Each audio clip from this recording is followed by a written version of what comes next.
Napa Valley is 50 miles north of San Francisco and easy to get to. It is a protected agricultural preserve, and the primary activity here is growing grapes that will make great wine.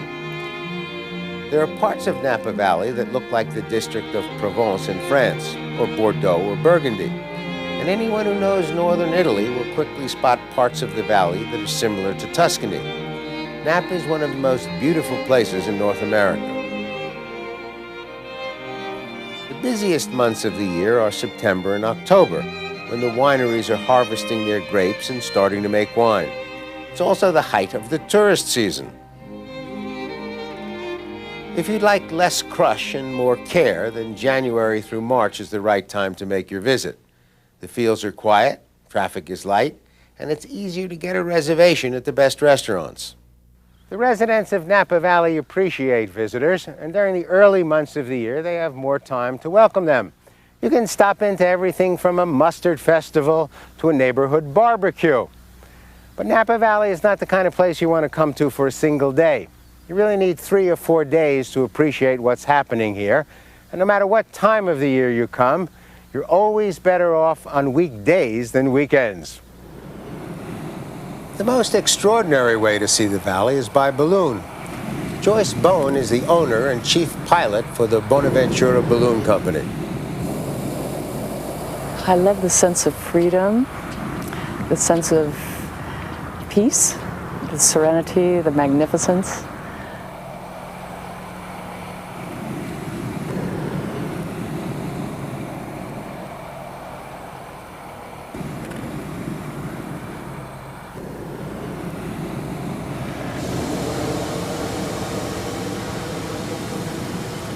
Distances are deceptive in ballooning. When you are looking at something like a half mile away, it seems like you can reach right out and touch it. I think that's one reason why people aren't afraid ballooning when they think they're going to be afraid of heights. It's just so close. It's like a painting all the way around you, only you're part of the painting.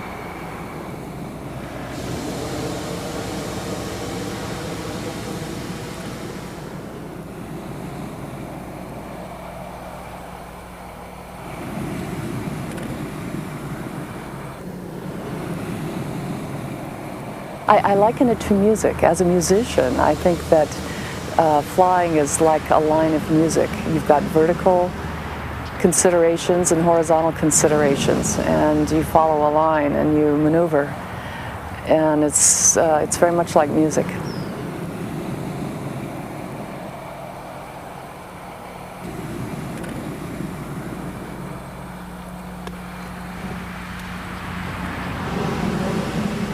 That was the first time I went ballooning, and I loved it. The feeling of gently floating along above the world, the amazing peace and quiet, it's a wonderful way to travel.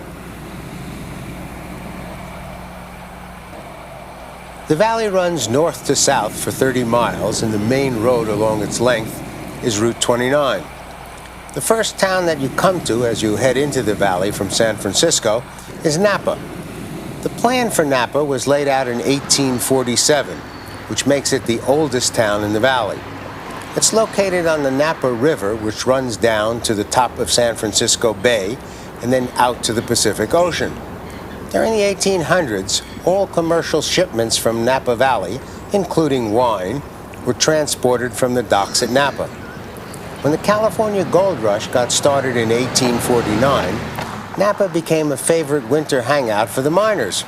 Today, Napa still has much of its river town atmosphere, and one of the largest collections of Victorian houses still on their original sites.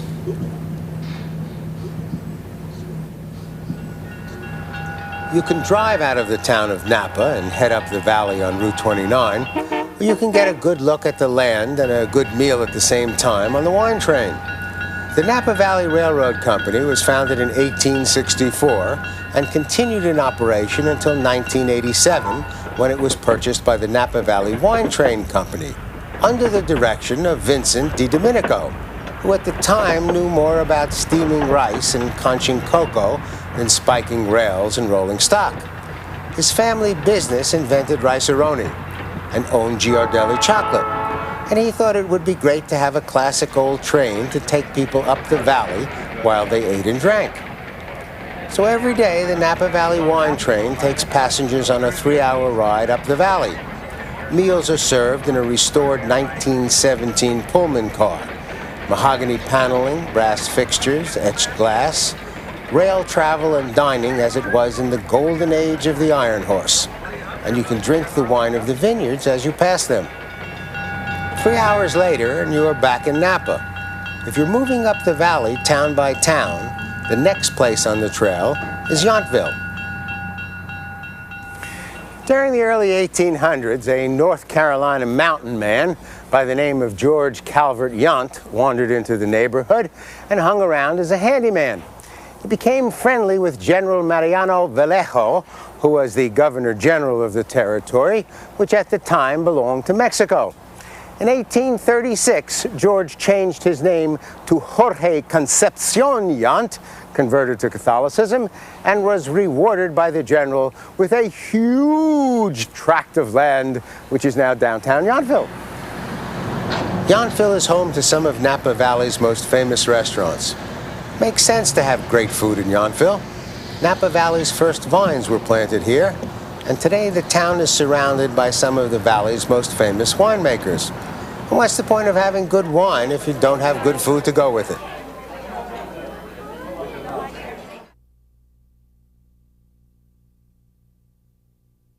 This simple building in Napa Valley is actually one of the hottest restaurants in the United States. It's Thomas Keller's French Laundry. Now, there are a number of things that can produce top-quality restaurant cooking in an area, cooking which can evolve into a distinct culinary tradition. First is money. If people will not pay for top ingredients and talented chefs, not much is going to happen. The second is a local agricultural tradition. The area must be producing good things to eat or drink: wine, cheese, beef, something. The one place in the United States which appears to be developing a distinct cuisine, which might turn out to be a truly American style, is Napa Valley. For the last 150 years, it has been an agricultural area, and recently it has begun to attract people of considerable wealth. The first winemakers in California were Catholic missionaries who brought vines from Spain so they could make wine for their religious ceremonies. Today there are only 9 Catholic churches in Napa Valley, but more than 240 wineries. It has become the most densely concentrated wine-producing region in the world. For the first 100 years, the wines of Napa Valley were much better off at Mass than they were at meals. But all that changed in 1976. That was the year that a group of California winemakers organized a comparative tasting of their California wines against French Cabernets and Chardonnays. The tasting was held in France, and the judges were French winemakers and French wine journalists. The Americans won in both categories. The world's perception of California wine was permanently changed. You know, when it comes to the making of food and wine, there's something very special going on in Napa Valley.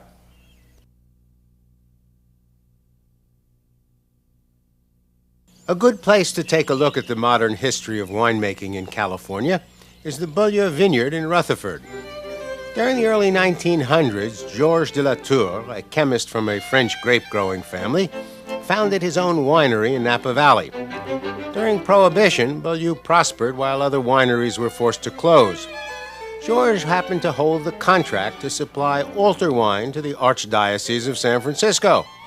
And churches across the country looked to the Archdiocese in San Francisco for their own altar wine. The Archdiocese referred those requests to George.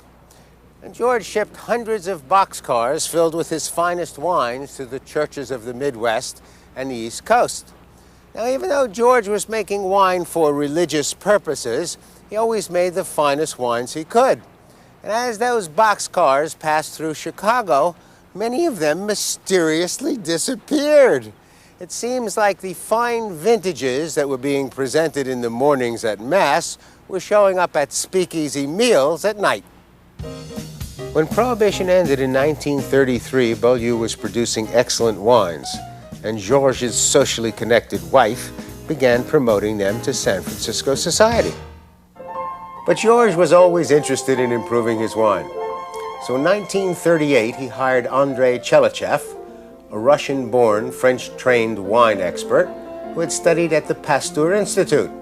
Andre revolutionized winemaking throughout California. Today, one of his students, Joel Aiken, is the director of winemaking at Beaulieu Vineyards. Joel is also one of the great experts on how the barrel that a wine is aged in affects the taste of the wine. Well, in a small oak barrel, you get flavor from the wood. It's a beautiful flavor. The wood is aged and toasted, so you get a smoky, toasty, woody character that complements the wine. It's wood, so it actually breathes a little bit, and it turns a very young, green, harsh wine into a nice, mature, full-bodied wine that you want to drink. One of the indications of the importance of winemaking in Napa Valley is that the most famous wine barrel maker of France, Second Marot, has set up a classic barrel making facility in the valley. Visitors can come in and see barrels being made with the same procedures and the same tools that have been used for hundreds of years. Our best guess is that barrel making techniques were developed by prehistoric boat builders to keep water out. But by about 2000 BC, we see that barrel makers are using them to keep water in. The first written reference we have to barrel making was actually Julius Caesar when he described the ancient Gauls of France rolling barrels filled with burning pitch at his troops. In the 300s, it got to be big business. The Catholic Church was ordering huge vats for deep submersion baptism of the newly converted. And in the 1600s, it gets to be an even bigger business when international trade and intercity trade expand and everybody wants to ship something in a barrel. A barrel maker is known as a cooper, and he starts his work by selecting about 30 oak staves that were harvested 2 years ago, dried, and matured in the company's wood yards. They are assembled into the shape of a barrel and held in place with metal hoops. This process is called raising the barrel, or making the rose. For the next half hour, the barrel is heated over a wood-fired flame, while the cooper sprays water inside and out. The heat and the humidity give the wood flexibility. A winch is used to gradually tighten and arch the staves, producing the traditional barrel shape, at which point additional metal hoops are set in place. The dome shape that results is exceptionally sturdy and resistant to stress. When it is lying down, which is its natural position, the entire mass of the form rests on a few square inches. A child can easily maneuver a full 350-liter cask with one hand. The newly formed barrel is ready for a 15 to 20-minute toasting over an open flame. Only the inside is toasted, and the amount of toasting is set by the winery that ordered the barrel. Toasting changes the chemical makeup of the wood. Hundreds of different compounds are developed, each with its own flavor and aroma. Vanillin is the most dominant flavor, but every compound imparts some element to the wine that will be stored in the barrel. Each winemaker has slightly different specifications for toasting, all part of his attempt to control the final taste and aroma of the wine. After toasting, the staves are trimmed and grooves cut in place for the barrel heads that close the ends. The heads are cut and measured and set in place. The final hoops go on, some sanding and finishing to bring out the beauty of the oak. And finally, as coopers have done for hundreds of years, the master craftsman signs his work, which means it's time to barrel along.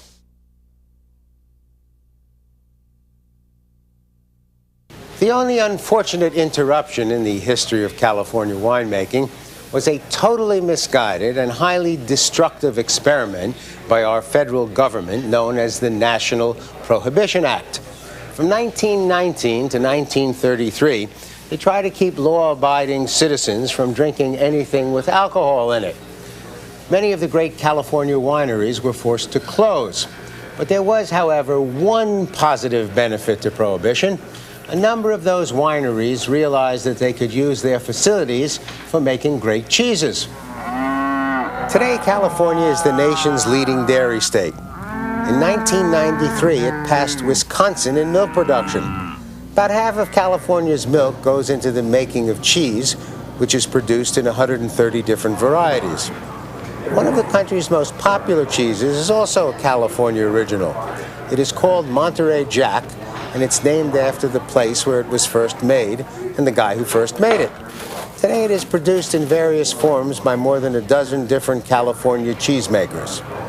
David Viviani is a third-generation artisan cheesemaker who specializes in Jack cheese. His grandfather learned to make cheese when Prohibition closed the winery where he worked. In 1987, it was the first cheese factory west of the Mississippi River to win a gold medal in Wisconsin. Today they are making Sonoma Jack. After the solid curds have been separated from the liquid whey, the curds are flavored, measured into cheesecloth, and rolled into balls. Dave said I should give it a try. Lean on a little bit. Fortunately, I was in the Boy Scouts. I can make knots. This was 100 pounds of milk this morning. Now we have 10 pounds of cheese. I got them. I better put this one aside. I wouldn't want any of your customers to buy it took 2 cows to make this much cheese. It did. They worked all day to make that much milk. I hope I don't run into them after what I've done to it. Down the block is the Vella Cheese Company, which produces dry Jack, a cheese developed during the Second World War when the Italians in San Francisco couldn't get cheese from Italy. Okay, what we have here is the dry Jack, a mixture, what you see here, of pepper, cocoa, and oil is mixed together, and each wheel is individually rubbed and put on the carts, and these will age 7 to 9 months minimum. The cocoa powder pepper keep the oil in a state of suspension, allowing the cheese to breathe, and the oil keeps the cheese from cracking. When you eat it, you will eat the coating itself and everything because it is naturally made. And then they'll just sit 7 to 9 months while they age.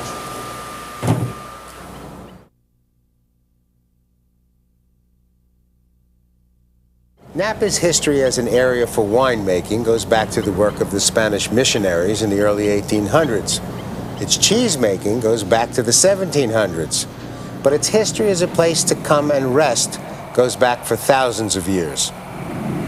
These days, there are a number of great spas located in the western part of the United States. Many are elegant resorts designed for a 3 or 4 day visit in the classic tradition.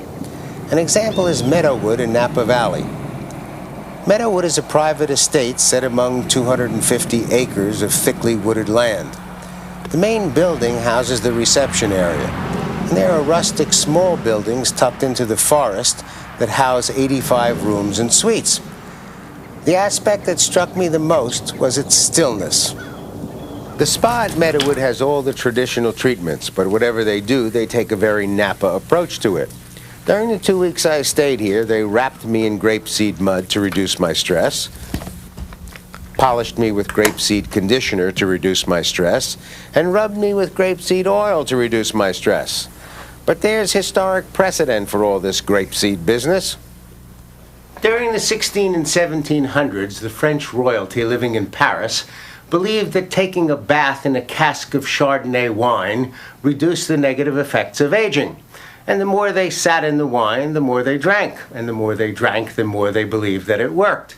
But then the French Revolution came along, and that had a very negative effect on aging amongst the French royalty. As a matter of fact, most of them just stopped aging, and the Chardonnay bath was forgotten. But not everywhere. It has returned in the form of Meadowood Chardonnay Massage. Of course, the Chardonnay is in a body lotion instead of a barrel, but it's the thought that counts and that anti-aging thing. In keeping with the traditional role of a spa, Meadowood entertains its guests with physical activities like swimming in the heated pools, biking along the trails, playing tennis at one of the 7 courts, golfing on the 9-hole course, and my new sport, croquet.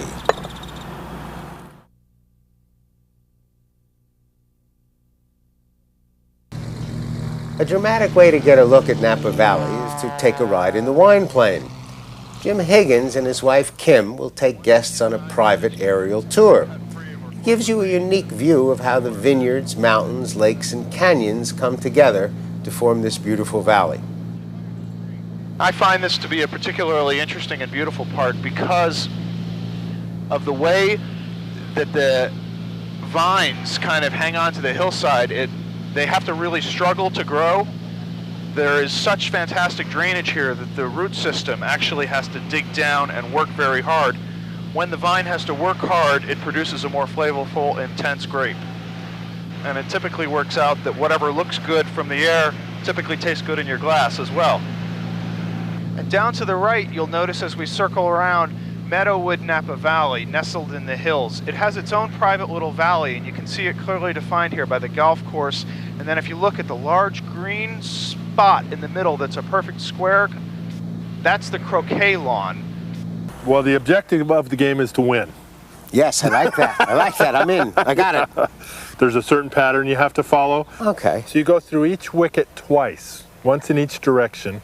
And the object is for me to get the 2 balls on my side through all 6 wickets twice and hit the stake before you get your 2 balls through all 6 wickets and hit the stake. When you swing, you want to swing the whole mallet from your shoulders. It's the shoulders or the top of the pendulum.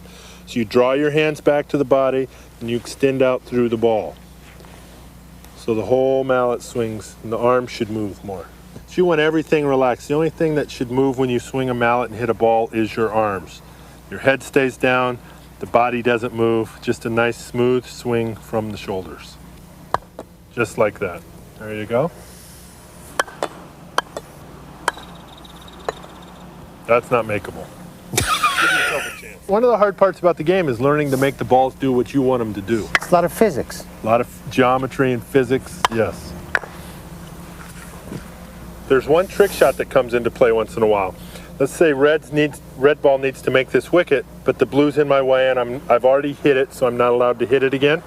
So the only way to do that is to put my feet in front of the ball, which allows me to hit down on top. That way I got through and I didn't touch the blue ball and it's all legal. I'm real glad we're not playing for money.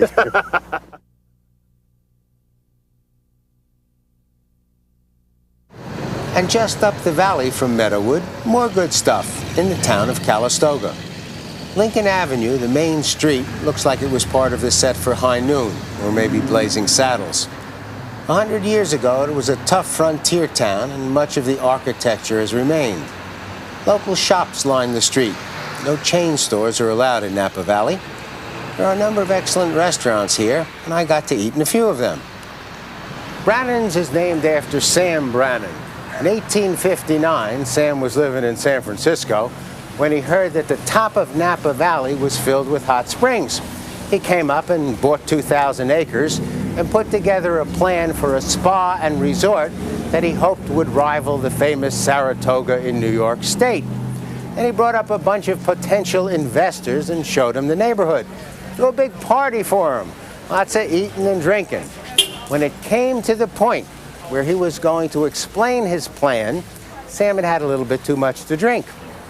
And Saratoga of California came out as Calistoga of Sarafornia. But he got his investors anyway, and Calistoga got built.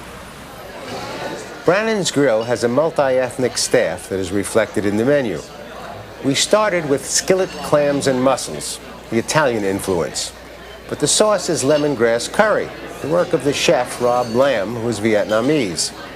The main course was braised lamb shank with roasted onions, pappardelle pasta, and mint yogurt. It's like the United Nations in a bowl. For dessert, we had a mini flourless chocolate cake that was served while it was still soft in the center. A scoop of banana ice cream on the side. The food in Calistoga is good, but Sam Brannan was right. What makes this place special, and has for thousands of years, is that it sits on top of an intense geothermal area that sends hot water shooting up from the center of the earth. It even has its own Old Faithful geyser. Deep beneath Calistoga is a river. As it runs over the molten rock at the center of our planet, its water is turned into superheated steam, which shoots to the surface. Thousands of gallons of water at a temperature of 350 degrees are driven skyward for about 60 feet. The geyser repeats this performance at regular intervals. But from time to time, the pattern changes. And some scientists believe that change can predict earthquakes. That has certainly been the case in my personal relationships, so I understand why they are monitoring Old Faithful. And speaking of Old Faithful, I hope you will join us next time on Travels and Traditions. I'm BURT WOLF. You can watch this program and link to hundreds of other BURT WOLF programs free at burtwolf.com. There's information on how to tour the same places, plus Burt's slightly irreverent take on history and culture. It's all at burtwolf.com.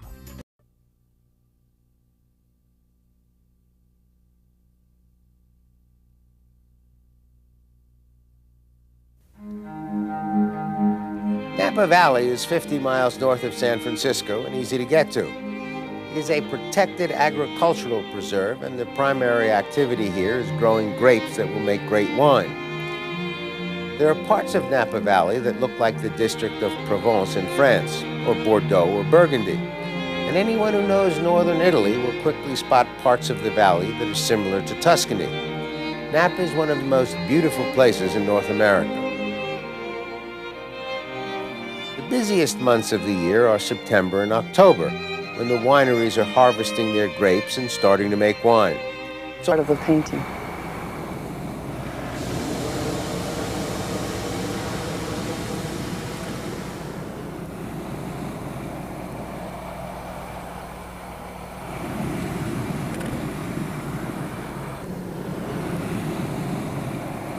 I liken it to music. As a musician, I think that flying is like a line of music. You've got vertical considerations and horizontal considerations, and you follow a line and you maneuver, and it's very much like music.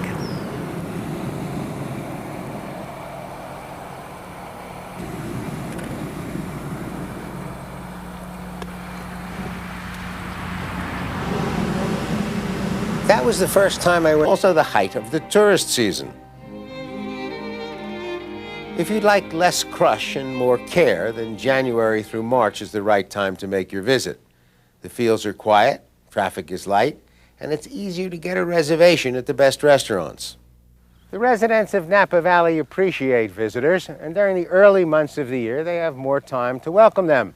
You can stop into everything from a mustard festival to a neighborhood barbecue. But Napa Valley is not the kind of place you want to come to for a single day. You really need 3 or 4 days to appreciate what's happening here. And no matter what time of the year you come, you're always better off on weekdays than weekends. The most extraordinary way to see the valley is by balloon. Joyce Bone went ballooning and I loved it. The feeling of gently floating along above the world, the amazing peace and quiet, it's a wonderful way to travel. The valley runs north to south for 30 miles, and the main road along its length is Route 29. The first town that you come to as you head into the valley from San Francisco is Napa. The plan for Napa was laid out in 1847, which makes it the oldest town in the valley. It's located on the Napa River, which runs down to the top of San Francisco Bay and then out to the Pacific Ocean. During the 1800s, all commercial shipments from Napa Valley, including wine, were transported from the docks at Napa. When he was the owner and chief pilot for the Bonaventura Balloon Company. I love the sense of freedom, the sense of peace, the serenity, the magnificence.